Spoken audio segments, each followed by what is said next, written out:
Hello and welcome everyone. In today's video, I will show you how to update LinkedIn app on your phone. To do this, it's very simple, and for iPhones, you have two solutions.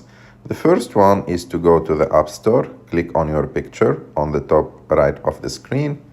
After that, scroll down until you will find the apps here, and if you need update for LinkedIn, you will see update next to the app name instead of open.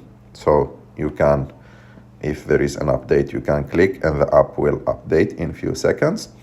Or you can go and search for the LinkedIn app and click on it. And here also you will find update instead of open. So you can click on it. And in the case that you know that there is new updates, but you can't see those updates in the App Store for your phone, in that case, you can just delete the app and install it again, and everything will be good and working on your phone.